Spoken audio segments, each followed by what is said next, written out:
Also, ito po yung mga kaldero, ayan, mga takore. So, ang bilihan po natin ito, ayan po, 30 pesos per kilo po. Dahil, ano po siya, aluminum, ayan. So, ayan po, baka meron po kayo, bumibili po kami ng mga ganito. Just message me lang po at pag nagkasundo po tayo sa presyo, ayan, pipick upin po namin kaagad. Ang minimum po namin pinipick up ay 100 kilos. Pwede pong iba't ibang uri ng items, ayun. Pagka po wala pa pong 100 kilos yung ibebenta nyo po, pero along the way po kayo sa aming pick up, ayun, dadaanan din po namin kayo. Just message me lang po kung meron po kayong ibebenta. Ayan po, bumibili po kami ng mga ganitong alloy, ayan po. Mga sirang electric fan, sirang timbangan, ayan po, mga sirang rice cooker, kabilang po ito sa bakal yung rice cooker po natin, 13 pesos per kilo po. Ito po mga paa ng table. So, 3 pesos per kilo po siya.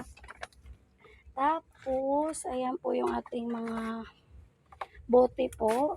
Ayan, ganitong bote po yung binibili po natin. Ayan po. So, sa bote po natin na ganito, ayan, ang 2 piraso po nito ay piso po. Dito po sa ano po na to, 4x4 na bote, ayan po.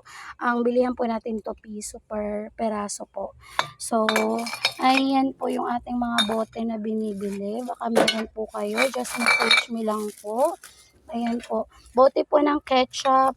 Ayan, 2 piraso po, piso po. Ito po, bote po ng bagoong. 2 piraso din po, piso. So, ayan po. Sa bote po ng liquor drink, ayan, piso per piraso po siya. Tapos, ito po yung mga bakal, ayan. So, ang bilihan po natin ito ay 13 pesos per kilo po. So, ayan. Baka meron po kayo, just message me lang po. At pumipick up po kami around Nueva Ecija, boundary po ng Tarlac, boundary po ng Pampanga, boundary po ng Bulacan, at boundary po ng Nueva Vizcaya. That's all for today's video. Thank you for watching. Bye!